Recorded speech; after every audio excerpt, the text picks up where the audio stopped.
오늘은 신명기 28장입니다. 28장은 아주 유명한 말씀이 있는 장인데 68절까지 아주 좀 긴 내용으로 되어 있습니다. 먼저 28장 1절과 2절을 우리 다 같이 함께 한음성으로 읽겠습니다. 내가 내 하나님 여호와의 말씀을 삼가 듣고 내가 오늘 네게 명령하는 그의 모든 명령을 지켜 행하면 내 하나님 여호와께서 너를 세계 모든 민족 위에 뛰어나게 하실 것이라. 내가 내 하나님 여호와의 말씀을 청종하면 이 모든 복이 내게 임하며 내게 이르리니. 신명기 28장은 흔히 우리가 말하는 복과 저주가 함께 나오는 말씀인데, 나가도 복을 받고 들어가도 복을 받고 그릇에 복을 받고 하는 너무도 유명한 머리가 될지언정 꼴이 되지 않게 하시는 이런 복에 관한 말씀이 나와 있지요. 근데 복에 관한 말씀은 1절부터 14절이고 15절부터 나머지 68절까지가 저주에 관한 말씀이에요. 굉장히 많은 말씀, 즉 거의 4배 정도 되는 저주의 말씀을 28장에서 하고 있습니다. 자, 그렇다면 왜 이 저주의 말씀이 더 많은 것일까요? 하나님은 저주하기를 좋아하시는 분이기 때문에 그렇습니까? 그것은 우리가 너무도 하나님 말씀을 안 지키고 살아갈 확률이 많고 그러할 어떤 미래가 하나님 앞에 보여지기 때문에 낱낱이 세세하게 자세하게 알려준다는 측면에서 이 말씀대로 살지 않을 때에 일어나게 될 하나님의 저주에 대해서 이렇게 말씀한 것뿐입니다. 대충 몇 가지로 말씀하시면 그 이외에 하나님 말씀하지 않았기 때문에 그것에 대해서는 관심이 없고 또 상관이 없다고 생각할까 봐서 이렇게 자세하게 낱낱이 설명하신 것입니다. 또 이 말씀 속에 담겨 있는 하나님의 마음과 뜻과 생각이 뭐냐면, 여기 나오는 저주는 죄에 대한 징벌, 죄에 대한 대가라기보다는 결국 하나님은 잘못되고 빗나갔을 때 이렇게 혼내시고 야단치시고 책망하심으로 백성들이 깨닫고 다시 하나님께로 돌아오기를 원하는 마음으로 하시는 일이지, 죄의 대가로 이렇게 징벌로 하시는 그런 성격은 아니라는 사실을 잘 알아야 되겠습니다. 물론 이러한 징벌과 하나님의 책망을 받았음에도 불구하고 깨닫지 못하고 계속 그 길로 가게 되면 이제 정말 하나님의 무서운 심판이 임하게 될 텐데, 그게 뭘까요? 지옥 가는 거요? 그건 나중 일이고, 하나님의 저주의 최종적인 그 지점이 뭐냐면 하나님과의 관계가 끊어지는 것입니다. 하나님이 더 이상 안심을 갖고 돌보시지 않는, 쉽게 말하면 유기한다, 내버려 두신다, 그런 관계가 되는 것. 책망하고 야단치는 것도 하나님의 지극한 사랑의 방식이고 표현입니다. 그래서 이 말씀이 무서운 말씀일 수도 있지만, 이러한 경우에는 이런 벌을, 저러한 경우에는 저런 벌을, 저주를 내리신다고 하는 이 하나님의 마음은 우리가 잘못된 경우에 하나님의 내리시는 징벌을 깨닫고 빨리 돌아서기를 원하신다는 것. 여기 말하는 회개라는 것. 이걸 잘 깨달았고 기억해야 되겠습니다. 그래서 오늘 우리들에게 필요한 것은 말씀을 듣고 깨닫는 마음입니다. 그 말씀을 잘 듣고 깨닫는 것, 이것이 하나님이 원하시는 일입니다. 말씀을 들어도 깨닫지 못하면 내게 적용되지 않을 것이고 그 말씀대로 살려고 하는 일이 없게 될 것입니다. 성도 여러분들에게 정말 하나님 말씀을 듣고 깨달을 수 있는 이 분별력이 있게 되기를, 그러기 위해서는 성령님이 여러분 안에 계셔야 되는, 이 성령님이 여러분 안에 충만하게 임하실 수 있기를 주의 이름으로 축원합니다.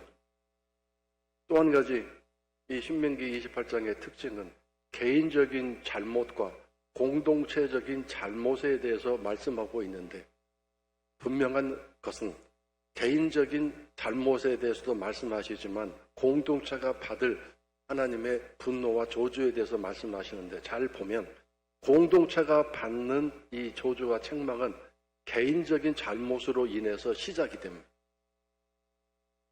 개인 한 사람이 잘못했을 경우 그 죄에 대한 하나님의 책망과 또 꾸지람이 그 개인에게 혼자 임할 수도 있지만, 어떤 죄는 공동체로 전체로 연대적인 책임을 물어서 전체 모든 공동체에게 그 하나님의 진노와 책망이 임할 수도 있습니다. 그래서 오늘 나 한 사람의 잘못으로 인해서 교회 공동체 전체에 하나님의 책망과 꾸중이 임할 수 있고 하나님의 징벌이 임할 수도 있습니다.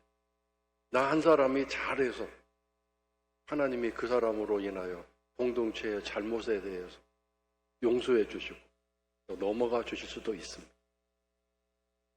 한 사람이 얼마나 중요한가를 다시 한번 깨달아야 되겠습니다. 나 한 사람이 신앙생활 잘하는 것이 얼마나 중요한가를 잊지 마시기를 바랍니다. 자, 그 다음에 방금 읽은 1절에서 내가라는 단어가 시작되죠. 너가, 그 다음에 내가. 이 신명기 28장에 계속해서 개인 한 사람을 향하여 말씀하시는 그런 내가라는 단어가 많이 나옵니다.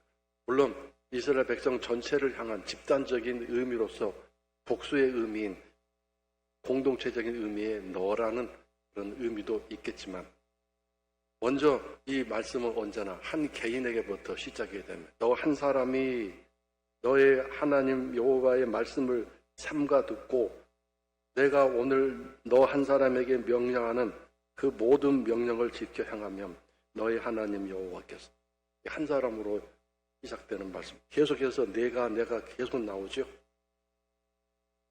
나의 떡반죽 그릇, 나의 광주리, 내 몸의 자녀, 나라는 이 단어를 계속해서 한 절 한 절 쓰고 계십니다. 그래서 오늘 이 말씀을 나에게 주시는 말씀으로 잘 읽으셔야 됩니다. 근데 우리는 이 복에 관한 말씀은 잘 아는데 14절까지 이런 복을 주시고 저런 복을 주시고 아는데, 중요한 것 1절, 2절 아닙니까? 1절, 2절이 중요하죠. 1절, 2절이 아니면 3절부터 14절까지의 복은 없는데 1절, 2절은 다 빼먹고 나가나 들어가나 복을 받고 머리가 될지언정 꼴이 되느냐고 이것만 줄줄 외고 다닙니다. 1절에서 다시 한번 보시면 중요한 말이 삼가 듣고가 시작되죠. 가장 먼저 삼가 듣고. 삼가라는 말이 뭔가요? 조심스럽게 집중해서 듣고입니다. 듣는 것도 중요하지만 조심스럽게 들어야 합니다. 왜요? 깨닫기 위해서. 대충 듣고 딴 일 하면서 듣고, 듣긴 들었는데 건너뛰어서 듣고 이러면 안 되는 거죠. 하나님을 무시하는 지. 하나님 말씀을 읽고 묵상할 때는 정말 마음에 무릎을 꿇고 집중해서 그 말씀을 읽고 묵상하셔야 됩니다. 사탄은 우리가 하나님 말씀을 읽고 묵상할 때 방해합니다. 회방합니다. 마음을 혼란하게 만들고 정신이 집중하지 못하게 만들고 딴 생각하게 만듭니다. 졸면서 듣게 하고 띄엄띄엄 그 말씀을 들어오게 만듭니다. 그러면 그 말씀을 핵심을 파악할 수가 없는 거죠. 삼가 듣는 게 중요합니다. 그 다음에 두 번째가 지켜 행하면입니다. 지켜 행하면이란 이 지켜라는 말은 간직하고 보존하면서 그런 뜻. 내가 가지고 있으면서, 영어로는 keep이죠. keep. 가지고 있고 보존하고 있으면서 잃어버리지 않고 잊지 않고 가지고 있으면서 그것을 행하라, 삶에서 실천하라고 말씀하죠. 그러면 내 하나님 여호와께서 너를 세계 모든 민족 위에 뛰어나게 하실 것이라. 이것은 이스라엘 민족 공동체를 향한 말씀으로 해석이 될 수 있겠죠. 그 다음에 2절에서 중요한 단어가 청종입니다. 아까 삼가 듣고 지켜 행하면 이 두 가지를 두 글자로 줄여 놓았습니다. 청종, 잘 듣고 순종하는 것입니다. 하나님은 청종하기를 원하십니다. 잘 듣기를 원하십니다. 집중해서 듣기 원하십니다. 듣고 이해가 안 됐으면 무슨 뜻이에요? 라고 묻기를 원하십니다. 듣고 잘 들었는데 그 말씀을 지켜 행하기가 어려우면 하나님, 저 이 말씀 지켜 행하기가 어려운데 어떻게 해요? 도와주세요. 이 간구와 요청하기를 원하십니다. 우리의 문제는 잘 듣지도 않고 하나님께 요청하지도 않고 질문하지도 않고 묻지도 않고 그냥 지나가 버려요. 청종하면 이 모든 복이 너에게 임하며 너에게 도착할 것이다. 이르게 될 것이다. 이렇게 말씀하셨습니다. 이 신명기에 나와 있는 모든 말씀 중에서 특별히 저주에 관한 말씀 15절부터는 사실 생활 전반에 걸쳐서 어느 것 하나 빼지 않고 언급하고 있습니다. 그래서 모든 곳, 장소, 나가나 들어가나 모든 곳. 두 번째는 모든 것. 그 어느 것 하나도 예배가 없습니다. 모든 것에 하나님 말씀을 지켜 행하여야 한다는 것을 낱낱이 말씀하고 계십니다. 또 뭐가 있을까요? 모든 때, 모든 시간에 말씀하고 계십니다. 법을 지켜야 할 때가 있고 법을 안 지켜도 되고 이런 때는 이렇고 저런 때는 저렇고 하지 않습니다. 모든 시간에, 모든 때에 하나님 말씀을 지켜 살아야 돼요. 그 다음에 마지막 뭐가 있을까요? 모든 일입니다. 모든 일에 하나님 말씀을 지켜 행하여야 합니다. 그러기 위해서 예외사항 되지 않도록 빠지지 않도록 세밀하게 자세하게 54절에 걸쳐서 이 저주에 관한 이렇게 하면 저주를 받는다. 하나님이 분노하신다. 이걸 낱낱이 가르쳐주고 계십니다. 그래서 여러분이 집에 돌아가시면 1절부터 14절까지 복에 관한 말씀도 읽어보셔야 되겠죠. 15절부터 마지막 절까지 있는 68절까지에 있는 하나님이 분노하시고 싫어하시고 저주하시는 그 상황들이 어떤 일들이 우리에게 있을 때 하나님이 이렇게 화내시는지 그걸 좀 읽어보시기 바랍니다. 그것을 영적으로 잘 해석하셔서 오늘 나의 삶에 잘 적용할 수 있는 분별력이 있어야 되겠습니다. 이 말씀은 아주 오래전 구약시대에 하신 말씀이기 때문에 그들의 상황과 삶의 현장과 오늘 우리들의 삶의 현장과는 다를 수밖에 없지 않습니까? 그래서 이 말씀이 오늘 이 시대에는 어떻게 적용되어야 되는가 이걸 여러분이 잘 깨달아야 되지 않겠습니까? 자, 그 다음에 13절로 넘어가면 거기 나오는 중요한 단어 13절, 14절 뭘까요? 오늘이라는 단어입니다. 오늘이라는 단어는 더 좁히면 지금 이 순간이라는 뜻도 됩니다. 하나님 말씀을 하나님은 살아계신 분이기 때문에 오늘 이 순간 나에게 말씀하십니다. 아주 예민하신 분이기 때문에 우리의 혼, 영, 관절, 골수와 관계된 모든 말씀을 시시각각으로 말씀하시는 분이십니다. 어떻게 보면 상당히 뭔가 좀 피곤하기도 하고 계속해서 그렇게 말씀하시기 때문에 예민한 감각을 가지고 살아야 돼서 집중해야 되니까 아주 좀 거추장스러운 느낌도 있겠지만 그렇지 않습니다. 하나님은 언제나 우리를 지키고 보호하시는 분이기 때문에 하나님 말씀에 어긋난 부분에 대해서 우리 하나님께 마음과 생각이 집중되어 있으며 시시각각으로 깨닫게 해주시고 알려주시는 분. 마음의 양심을 통해서 알려주시고 마음의 생각을 통해서 알려주시고 또는 모든 환경과 조건을 통해서 당신의 뜻을 알려주시고 그런 하나님의 그 응답 받고 순종하는 일에 훈련을 하십시오. 훈련을 계속 하게 되면 하나님과 친밀해지게 되고 하나님의 신호를 잘 받을 수 있는 전문적인 영적인 감각이 성장하게 될 것입니다. 그렇지 아니하고 계속 내 어떤 인간적인 감정이나 내 생각의 신호에 민감하게 이렇게 살아가면 육적인 소리에만 민감하고 영적인 하나님의 신호에 둔감하면 하나님과 멀어질 수밖에 없습니다. 오늘 내게 명하는 이 말씀, 오늘 지금 너에게 명령하는 그의 모든 말씀, 어제도 아니고 그제도 아니고 지금 이 순간 하시는 말씀, 이것을 들으셔야 돼요. 집중하시고 순종하셔야 돼요. 어제는 지나갔습니다. 아침은 지나갔습니다. 지금 하나님 앞에서 중요한 것은 바로 지금 이 순간입니다.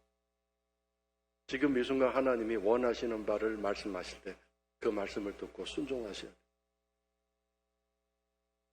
근데 하나님이 말씀하실 때 왜 말씀하실까요? 잘하고 있는데 말씀하지는 않겠죠. 왜 말씀하세요? 안 하려고 하고 다른 곳으로 가려고 하니까 그때 말씀하십니다. 그런데 다른 곳으로 가려고 하고 안 하려고 하고 엉뚱한 일을 하려고 하는데 말씀하시는데 그 말씀을 못 듣게 되면, 안 듣게 되면 어떻게 될까요? 하나님과 어긋난 일을 하게 되고 하나님이 원치 않는 일을 하게 되고 그런 방법을 택하게 되고 하나님과 멀어지게 되고.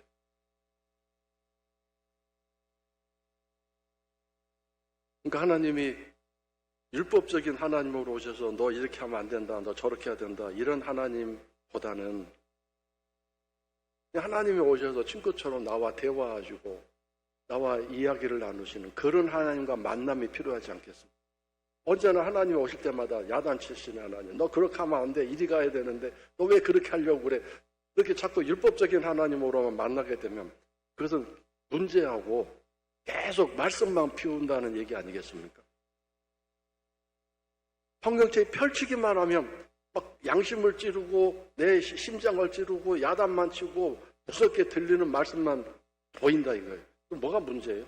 하나님 원래 무서운 분은 아닌데 내 삶에 자꾸 빗나가고 있으니까, 어긋나고 있으니까 하나님이 그렇게 말씀하시고 그 말씀을 하실 수밖에 없는.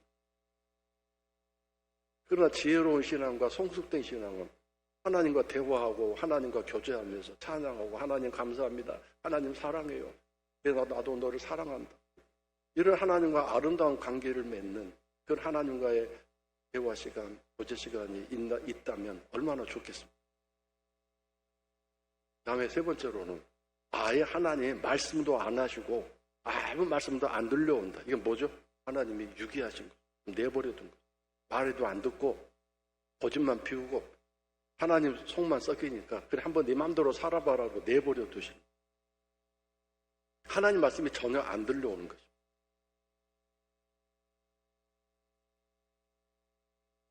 그래서 14절에서도 오늘 너에게 명령하는 그 말씀을 떠나서 좌쪽으로 빗나가고 또는 우측으로 치우치다라는 빗나가다는 뜻입니다.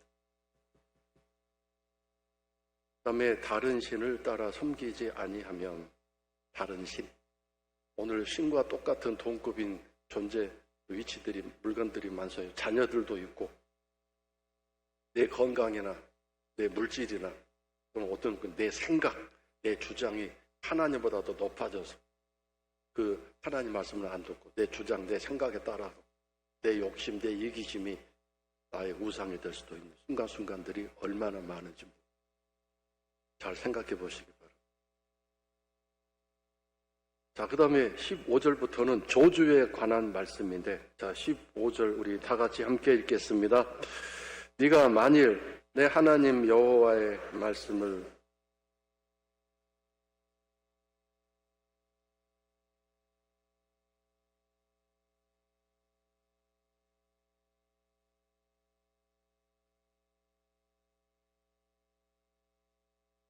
(1절과) 15절을 차이가 있다면 뭘까요?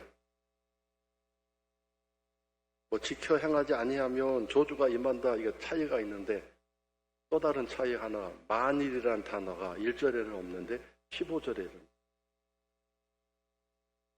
왜 하나님은 15절에 만일이란 단어를 넣어 놓았을까요? 15절 이하는 있을 수 없는 일이고 있어서도 안 될 일이고, 하나님은 이런 15절 이하는 상상도 하지 않고 상상하기도 싫으신 분이에요. 그래서 아주 희박한 일이고 드문 일이고 만일이니까 만가 중에 한 게 아닙니까? 그러니까 이 사실은 15절이 만일이 1절에 들어가 있고 15절에 만일이 없어야 돼요. 왜냐하면 말씀 안 지키는 게 만일처럼 만가 중에 한 가지처럼 희박한 일이고 드문 일이고 15절처럼 말씀 안 지키는 일은 너무 흔하고 자연스러운 일이고 평범한 일이니까 바꿔놔야 되지 않겠어요? 근데 만일이라는 단어를 하나님은 15절에다 넣어놨어요. 하나님 마음을 헤아리시기 바라요. 하나님 우리가 그렇게 살기를 원하시고 정말 생각해보면 하나님 말씀 안 지키는 게 너무 흔하고 하나님 말씀 지키는 것은 10,000번 중에 1번 할까 말까 그렇게 희박하니까 얼마나 부끄럽습니까? 얼마나 이 만일이라는 단어를 쓰시는 하나님 보면 하나님 앞에서 부끄럽고 수치스러워 미안한지 얼굴을 못 들 수 있는 그런 우리 모습 아닙니까? 이 만일이라는 단어에서 그걸 깨달으시기 바랍니다. 자, 그 다음에 이 아까도 말씀드린 것처럼 54개의 구절에 따르는 하나님의 그 진노, 무엇하면 무엇하게 된다 이렇게 말씀하신 까닭은 그만큼 우리가 일상생활에서 하나님 말씀 지켜 행하지 못하는 어긋난 일들이 많다는 거죠.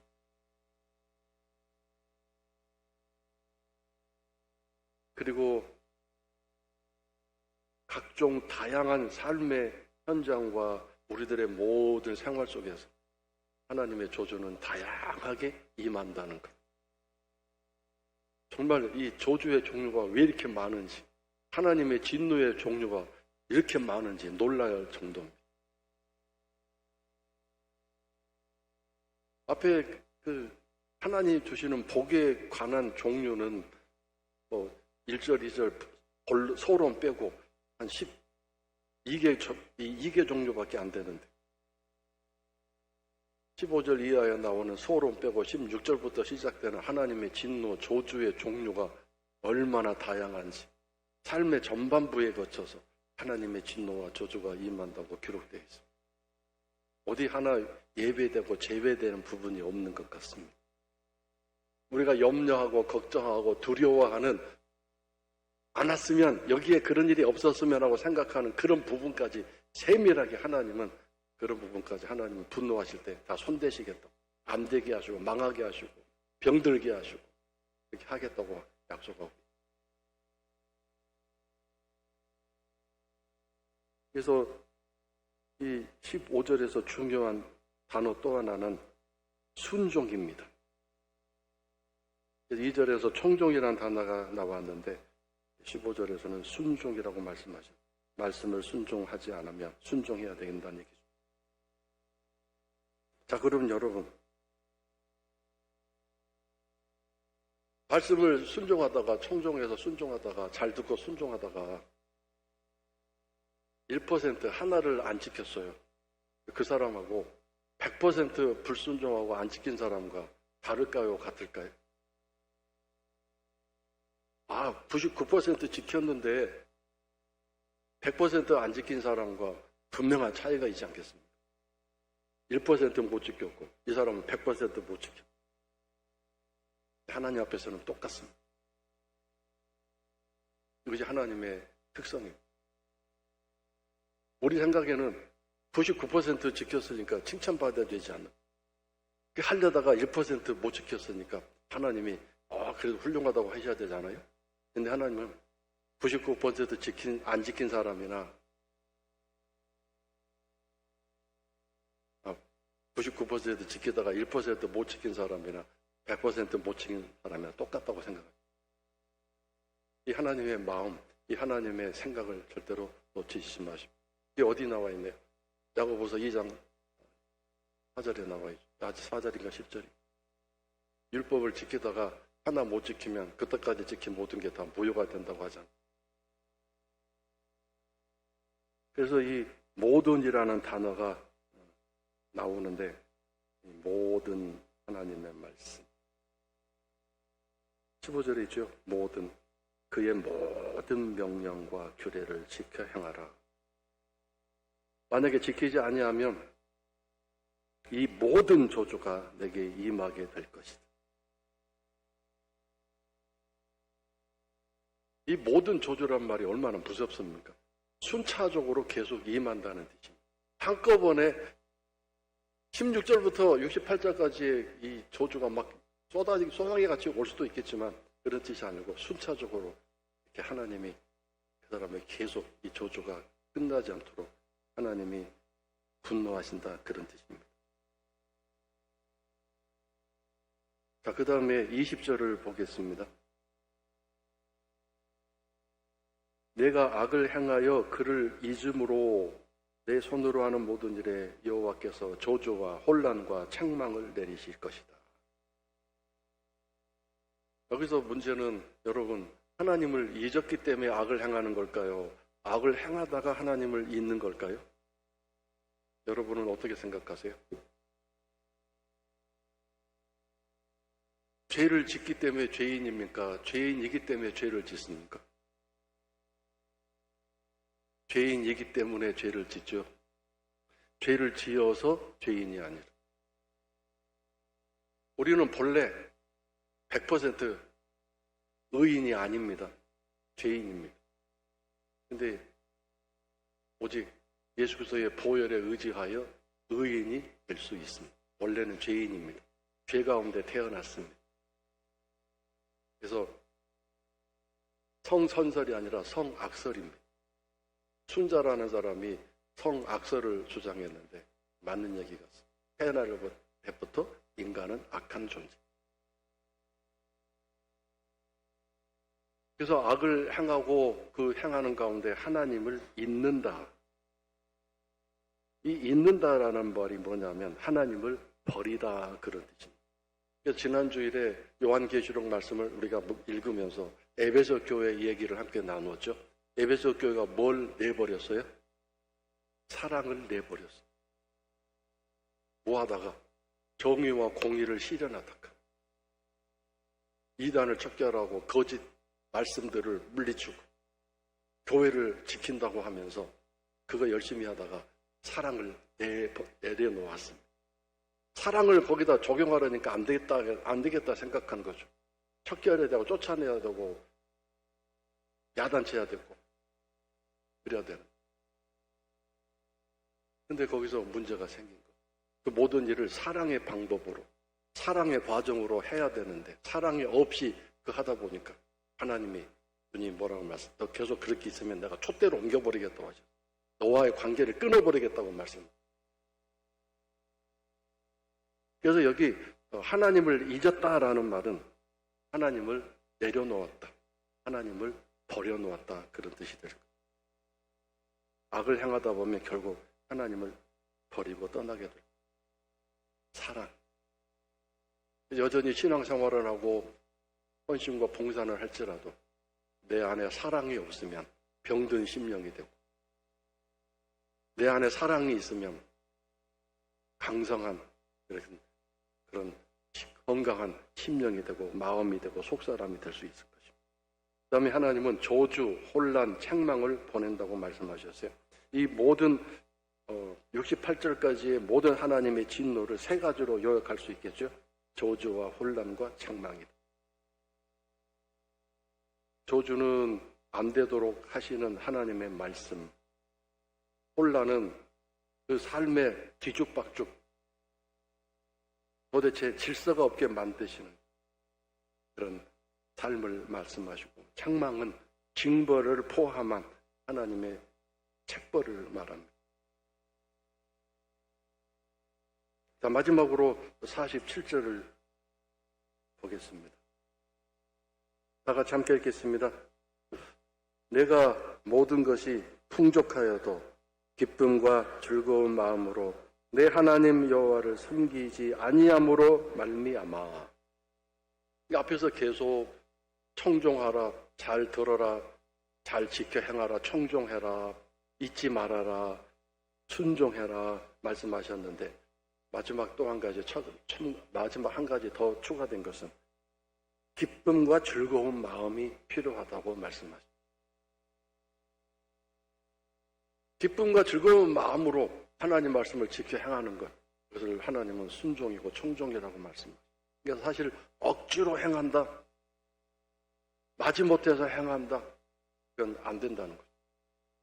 하나님은 그걸 기뻐하시지 않습니다. 그러면 어떻게 해야 내 안에 이 기쁨과 즐거움이 넘칠 수 있을까요? 하나님의 사랑이 내 안에 충만하게 임하면 그 사랑이 나를 강권하여 나를 이끌어갈 수 있습니다. 물론 어떤 때 우리가 기쁨과 즐거움이 없이도 할 수는 있겠죠. 그런 마음을 가지고 억지로라도 예배 드려야 되고 새벽기도 나와야 되니까 이기고 나왔어요. 근데 정말로 그런 가운데서 하나님 만지면 어떻게 돼요? 억지로 피곤한 가운데 나왔지만 돌아갈 때 뭐가 돼요? 마음속에 기쁨과 즐거움이 회복이 되는. 그럼 괜찮은 거죠. 억지로 나와가지고 졸다가 그냥 또 억지로 왔다가 피곤한 마음 그대로 가지고 돌아가면 문제가 심각한 거예요.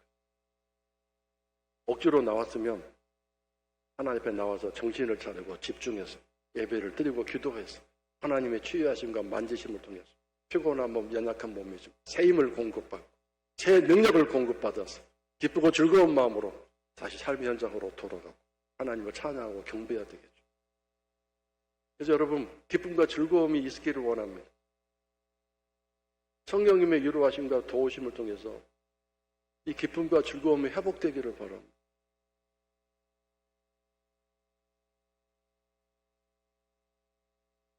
여러분에게 기쁨과 즐거움이 있으십니까? 기쁨과 즐거움이 왜 지금 없나요? 그 원인과 어디서 막혔는지 잘 살펴보시고 빨리 그것을 뚫든지 허물든지 치우든지 기쁨이 하나님으로부터 공급될 수 있도록 주님으로부터 공급될 수 있도록 하십시오. 기쁨과 즐거움이 없으면 안 된다잖아요.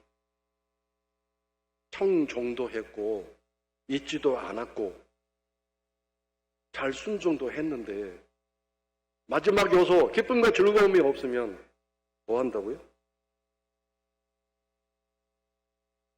48절 이하를 또 반복하셔. 기쁨과 즐거움을 빼앗는 일들도 있고 빼앗는 사람도 있고 빼앗는 여러 가지 환경과 상황들이 있습니다. 그걸 이기셔야 돼요. 그리고 기쁨과 즐거움을 주는 사람들 축복의 통로로 사십시오. 남의 상처와 아픔을 주는 사람 되지 마시고. 주님은 언제나 우리들에게 기쁨과 즐거움을 주시고자 기다리시는 분이시다. 우리도 그렇게 살아야 되지 않겠습니까? 그래서 이제 찬송간정 부르고 기도할 텐데 주님 기쁨과 즐거움의 사람으로 이게 활용점정이죠. 마지막 점을 딱 찍어서 완성하는 그런 사람으로 살게 해주세요. 나도 기쁨과 즐거움의 사람 되게 해주세요. 내가 어제 너무 힘들어요. 하나님 너무 피곤해요. 너무 마음이 아파요. 상처가 많아요. 그런 사람 성도일지라도 하나님의 위로하신 것 만지심으로 여러분 마음의 평강과 기쁨과 즐거움이 넘치시는 하나님의 회복하심 있기를 주의 이름으로 축원합니다.